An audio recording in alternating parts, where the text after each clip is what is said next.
i pozvao je sva plemena Mekke. Počeo pozivati poimenično, dođite, poimenično, ti i ti, ti i ti. Pa su, kaže, svi došli.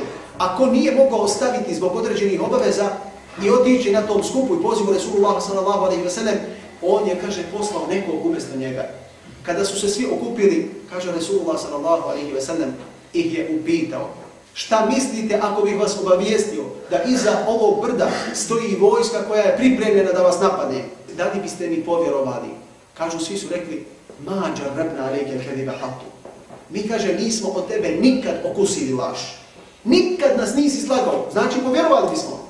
Kaže Resulullah sallallahu alejhi ve sellem: onda znajte da sam vam ja opominjač od Allaha subhanahu wa ta'ala pred kaznu koja vas može zadesiti. Kaže Ebu Leheb: zar si nas zbog ovoga pozvao, propao ti ostatak dana? Zar si nas zbog ovoga pozvao? Allah subhanahu wa ta'ala objavljuje odmah nakon toga: tebet jeda Ebi Lehebin wa teb. Propale ruke Ebu Leheba, a i on je propao.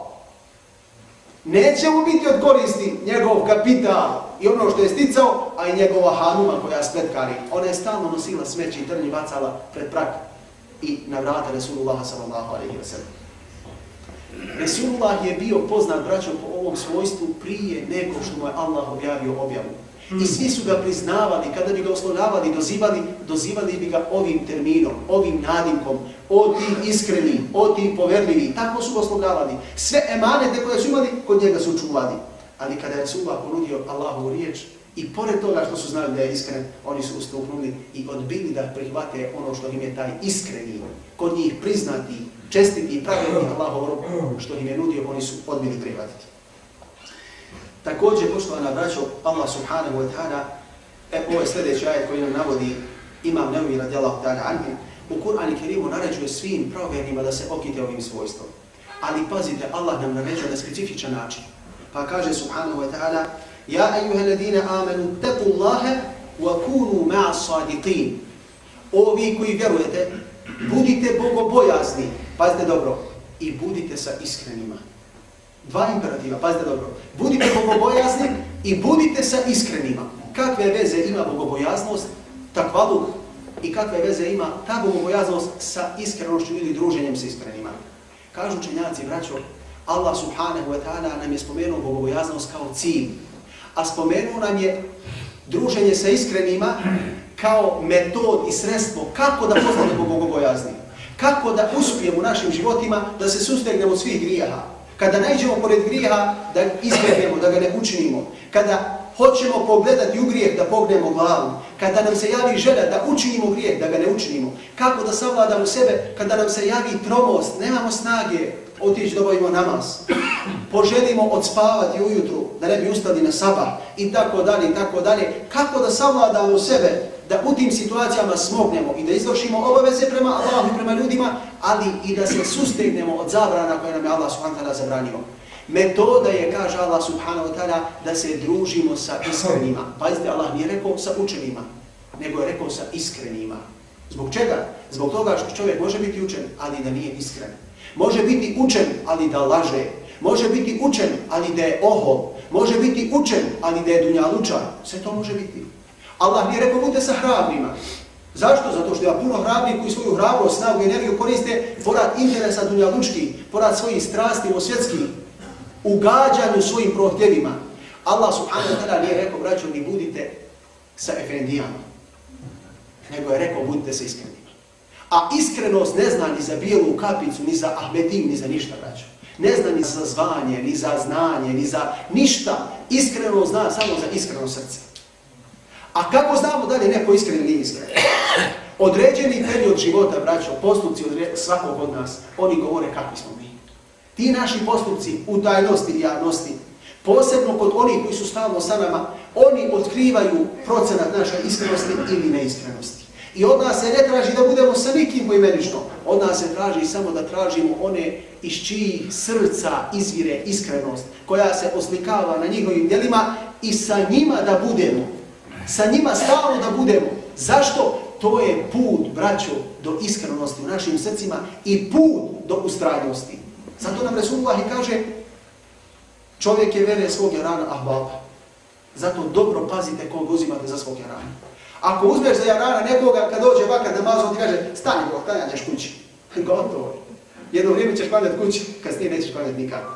Ali ako uzmeš nekoga za jarana i ahbaba sa kim kad sediš a čuje se ezan, ili prije nego što se čuje ezan, on kaže ti, podsjetite, brate, ja nemam abdest, ili ja želim da promijenim abdest. Podsjetite, možda si ti i bio trom i želio da ostaneš tu gdje si, ali te on podsjeti, motiviše te, dati snage da se boriš na Allahom putu, da ustraješ, da ne posusteš, da napreduješ u pokornosti prema Allahu subhanahu wa ta'ala jednom jedinom.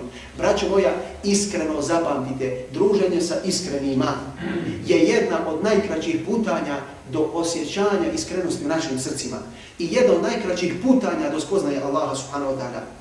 Zbog čega? Zbog toga, braćo, što teorija je jedno. Možete pročitati mnogo lijepu knjigu. Izuzetno lijepo, ali to je na papiru samo, braćo. Neko nam kaže nakon ovo bajke da su bili. Mi kad čitamo o ashabima kako se ponašali, kako su radili, nama se čini kao da su to nekakve nerealne stvari, nerealno ponašanje. Kao da su oni živjeli u nekakvom drugom vremenu i kao da su bili od nekakvog drugog materijala.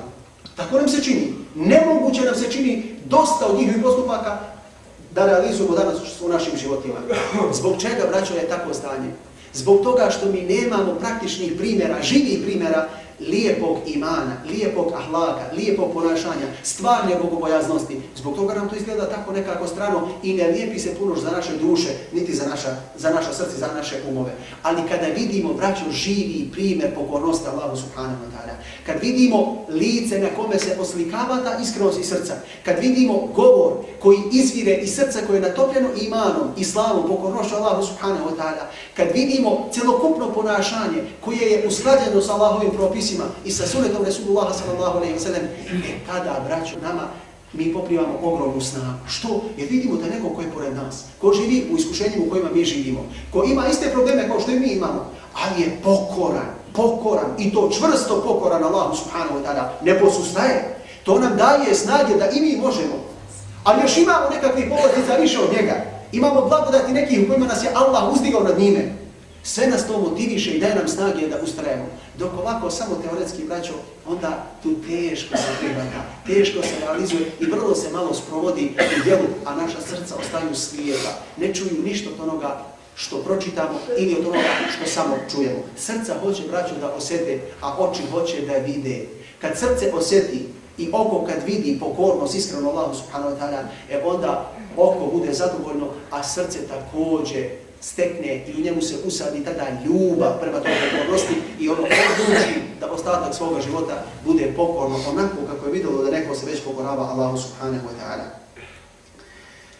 Također nam Imam Nevevi, braćo, spominje nakon ovog ajeta وَالصَّادِقِينَ وَالصَّادِقَاتِ. Kada Allah u jednom ajetu spominje svojstva vjernika, Allah spominje da je od osnovnih svojstava vjernika, kaže to su oni iskreni i iskrene. Iskreni vjernici i iskrene vjernice. Oni koji stalno govore istinu od muškaraca i one koje stalno govore istinu od Allahovih iskrenih robinja, od vjernica. Dakle, i ovaj ajet Imam Nevevi navodi kao dokaz koliko Allah subhanahu wa ta'ala naglašava ovo svojstvo. I također treći ajet, braćo, koji nam Imam Nevevi spominje, jesu riječi Allaha subhanahu wa ta'ala فَلَوْ صَدَقُوا اللَّهَ لَكَانَ خَيْرًا لَهُمْ. A da su oni bili iskreni prema Allahu, bolje bi im bilo. A da su oni bili iskreni prema Allahu, bolje bi im bilo. Kome, braćo? Svima. I onima što su se trudili da budu iskreni, pa nisu bili potpuno iskreni. I onima što su lagali na Allaha. Da su svi skupa bili iskreni prema Allahu, mnogo bi im bolje bilo. Kad bi im bolje bilo? I na dunjaluku i na ahiretu posebno, braćo. Zašto na ahiretu? Zato što Allah kaže u jednom drugom ajetu, braćo, Hada yevm yenfa'u sadiqina sidquhum. Ovo je dan u kome će iskrenima koristiti njihova iskrenost. Pazite dobro. Allah kaže za sudnji dan, ovo je dan u kome će iskrenima koristiti njihova iskrenost. O čemu se radi? Dakle, na dunjaluku, braćo, često puta možeš reći istinu, ali ti ona neće koristiti. Po dunjalučkim standardima možda ćeš biti ismijan. Možda ćeš izgubiti interes nekakav dunjalučki. Ali gdje ćeš sigurno biti na dobitku? Na ahiretu. Na sudnjem danu, kaže Allah subhanahu wa ta'ala, ovo je dan kada će iskrenima njihova iskrenost od koristi biti. Tada će iskreni, braćo, ogromne stepene biti uzdignuti nad onim drugim, manje iskrenim ili ne daj Bože neiskrenim. Zato nam Allah subhanahu wa ta'ala kaže